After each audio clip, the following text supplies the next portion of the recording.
Hey guys, it's me, John Avenger, once again, and welcome to another Movies with Numbers in the title. And tonight I'm going to review a sequel, it's a true sequel, to the first Men in Black. I mean, this is the first one that came out in 2002, and it was many years after the first one. The first one was in 1997, so it took about 5 years to make a sequel. And that is the underrated, I think, Men in Black 2, Back in Black, widescreen special edition. Now, a lot of people have crapped on this movie saying it's one of the worst sequels ever made. I strongly disagree. I don't think it's that bad. I actually really enjoy this movie. I liked it for what it was, considering that it was a sequel made 5 years after the original. And one reason for that is the cast. The cast in this movie is really well done. I had my reservations with some of the cast in the third one, but I'll get to that one. These are some of the creatures in the movie. Once again, spectacular freaking special effects in this movie. I love the practical suit work and the puppeteering and the freaking even the CG. I still think looks good. When the movie opens, you have Will Smith in a train with this giant slug creature, and something that yes, The Force Awakens stole from that movie. hmm The giant slug creature in this, or worm, or whatever it is, that's eating the train. It's the same creature that they used stole in The Force Awakens when Han is talking to those like Asian guys, and then there's like a creature sucking up the Millennium Falcon. It's the same freaking thing. Rip off. You ripped this movie off, which a lot of people didn't love when it first came out. And yeah, I think this is better. Tommy Lee Jones and Will Smith come back as the Men in Black. Will Smith is hilarious in the movie. Mostly has to carry the film on his own because at the end of the first movie, Tommy Lee Jones, I guess, gets neuralized. So it's been a long time since I've seen the first one, but he forgets who he is. So Jay has to, Will Smith has to remind them that you're a Men in Black agent. You work for the Men in Black headquarters, and you're up to stop the Earth. Save the Earth from the scum of the universe. I remember that from the cartoon. I didn't see the cartoon that much, but I remember some of it. And basically, he has to. J and K have to save the world from intergalactic disaster, just like in the first one. And there's a Kylothian monster disguised as a lingerie model. Yes, played by the strikingly beautiful in this movie, Laura Flynn Boyle. What happened to Laura Flynn Boyle? I mean, what a gorgeous actress she was. I mean, look at her face. Look at that face.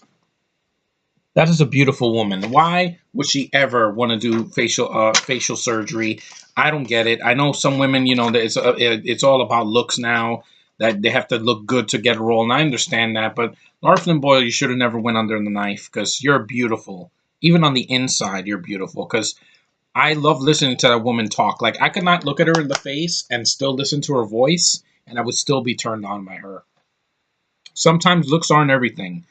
If you saw Deadpool, you know that because when Marina Baccarin sees Wade Wilson's face, like like I see Laura Flynn Boy's face now, she's like, oh, looks are not everything, whatever, and it's a nice face to sit on, you know. And a face is not everything; it's who you are on the inside.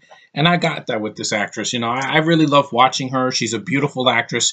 You see her in the beginning as an alien, and some guys like, and all over, and I'm like, yeah, I don't blame you, dude. And then she eats him, and she gets sucked into her pregnant belly. She looks hot, fat, and it's a good effect. And also, she has a sidekick played by Johnny Knoxville, who I like in the film. He has a little head here and a big head here, and is wobbly. And I'm like, Knoxville's a crazy douche. Not douche. He's a crazy dude from the Jackass movies and the Jackass TV show. And at least the guy's a risk taker. Now, what are the downsides to this film? Again, it's not as good as the first one, but people have been saying that about Guardians 2, and I love Guardians 2. Fuck the haters. Fuck that guy on YouTube that said, it's a disappointment. No, you're a disappointment. And you know who you are. And no, it's not the guys who think I've been trolling them. That's not them. But anyway, back to Men in Black 2. Yeah, it's not as epic as the first film because the first film was a simple plot. Two agents, wearing black suits and sunglasses, hunting aliens all over the world. They kind of do the same thing here, but they add the pug. He has more to do in this than in the first one.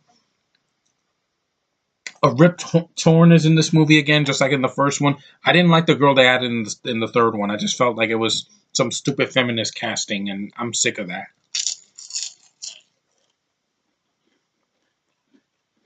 You have a cameo by the late great Michael Jackson. He says, "I want to join the head of the Men in Black," and he gives Rip Torn a like a video message. I miss Michael Jackson. I wish he was still with us. And the film, it's also really short. That's another reason. Like people were very disappointed. Like the first film was like about 95 minutes or something like that, or so was 98 minutes. So this movie was longer. This movie was like 10 minutes shorter. I guess they cut a lot of stuff out. There's a lot of features here that I want to check out, and it's fun. That's why I don't hate this movie. I will always hate Fembusters because it's not fun. It's just unfunny jokes, toilet humor that's not worth a shit, with jokes that go on way too long. Here, Will Smith is funny. He makes me laugh all the way through. Even with him and Tommy Lee Jones, they have chemistry because they had chemistry in the first film and it works here. Even though it's flawed, they still have the spark from the first film. Once Kay gets back to who he is and they get back together, it's awesome. I love it. And even the machines that they use in the movie, well done. Yeah, there's some silly wire work and some CG that doesn't hold up at the end where Jay is like getting knocked around and he's flying around and it looks kind of dumb. But you know what? I'll take that over the bad CG ghosts in Fembusters, or the shitty CGI faces in Rogue One, or the bad CGI in freaking R.I.P.D., which this movie's much better than R.I.P.D. I'd rather see this because at least Will Smith and Tommy Lee Jones are not asleep at the wheel like that in that movie. Ryan Reynolds looks asleep, and Jeff Bridges, bless him, he tried, but he just was not good for the role. But here, it's the same director, Barry Sonnenfeld. This movie is not an embarrassment like freaking Cat 9 Lives. I will not be reviewing that movie because it's a turd. It's not funny. The trailer didn't make me laugh, and that's a much worse movie than any of the Men in Black films. This has a good effects, yeah. Jeff the Worm, yeah. So that was the creature in the beginning, not a slug. I don't know what else to say about this movie. I like this movie. I know I saw it about 2 months ago. I laughed. I got some really good special effects, some decent action sequences. It's a fast-paced movie. It doesn't slow down. That's another reason. Even though it's a short movie and it hurts it a little bit, it's still fast-paced. It's not an hour and 45 minutes or 2 hours or 2.5 hours. It doesn't drag at times. It goes real quick. And it's a fun time at the movies. If you like the first one, I would say the second one is worth a watch at least once. It's not a horrible movie. Give me a break. In this world where we're living in a world where we have a sequel to Independence Day that we didn't need. We got a Purge sequel, a second Purge sequel we didn't need. We're getting sequels to Transformers again this year. A shitty sequel that we don't need. And a sequel to The Nut Job. I would rather watch this and Men in Black 3 because that surprised me. I thought that movie was going to be bad, and I'm like, no, it's not that bad, and I'll review that one next. But this movie, I was very surprised. I think it's a decent sequel to the first one. The first one will always be the best one, no matter how many more Men in Blacks they do. The first one is the classic movie in the franchise, but this is a decent follow-up. It's like Ghostbusters 2. Shut your brain off, get some popcorn and a soft drink, and just have some fun.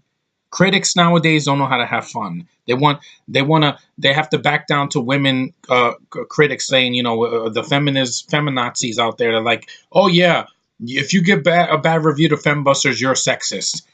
Well, I didn't see it, and the critics gave it a positive review because they're scared. With this movie, they bashed it, and it doesn't deserve it. I like this movie.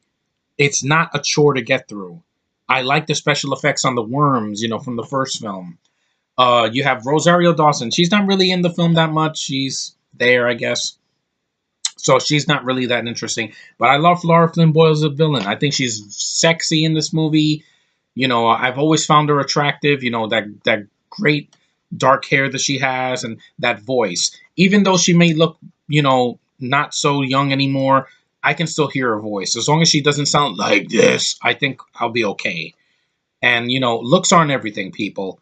If Daisy really was attractive, and her acting still wouldn't save her performance in Force Awakens or in the next one. Okay? I'd rather sit through Lara Flynn Boyle in any movie she made in the 80s, the 90s, or the 2000s. And even now, with her face looking different. Hey, Jennifer Grey got a nose job and she still looks, passable. But anyway, it's a decent movie. This sequel is not as bad as people say. It's definitely underrated. I think it's watchable. It's got good effects, a decent plot. The two leads still have the good chemistry from the first film. I don't think it's horrible. There's some jokes that don't work. There's an alien with like a nutsack on his chin, but it's not a long joke. And there's some wire work that looks kind of iffy, but it's still a fun movie. And despite the hate, I like this movie. I'm never going to throw it away because I've seen worse. I'd sit through this movie over Fembusters, or Rogue One, or Suicide Squad, or freaking any movie that's coming out like 50 Shades Darker. That is way worse than this. That's man rape. That's a man raping a woman with consent, and that sucks. That's painful. That's nauseating and disgusting, and it pisses me off. This doesn't. This is actually clean, wholesome, PG-13 fun. So it's not really a kids' film, but it's fun. It's not the worst thing ever. I've seen sequels and reboots and prequels and midquels and freaking a lot of stuff. Even first movies that were way worse than this. But I like Men in Black 2. I finally reviewed it. It's a decent movie. See the first one, see this. It's a good double bill. And if you like the third one, it's also I would recommend that one too. Both of these movies are awesome. I like these movies because the two leads make it work. If these were two foreigners, I wouldn't care. But I like the movie. I really enjoy the first one, and I like the second one. So that's all I can say about Men in Black 2. I give it a thumbs up. It's fine. It's not the worst sequel ever. I've seen way worse. And considering the sequels that are coming out this year, it's a freaking gem in the freaking mountain of crap compared to what we're getting. But anyway, guys, thanks for watching. Take care. I'm glad you enjoyed my Guardians 2 review because I love that movie. Love it, love it, love it. No opinion online is going to change that. Ever. Because I'm honest. I don't have a script. I'm not listening to critics. Ever since I saw that movie, I'm like, critics don't even make me move anymore. I'll be the judge of a movie, not some stupid paid critic that's there to bash on a movie and not be honest. Honesty is the best policy, so I'll leave you with that. See you guys in the next review. Take care, and see you later.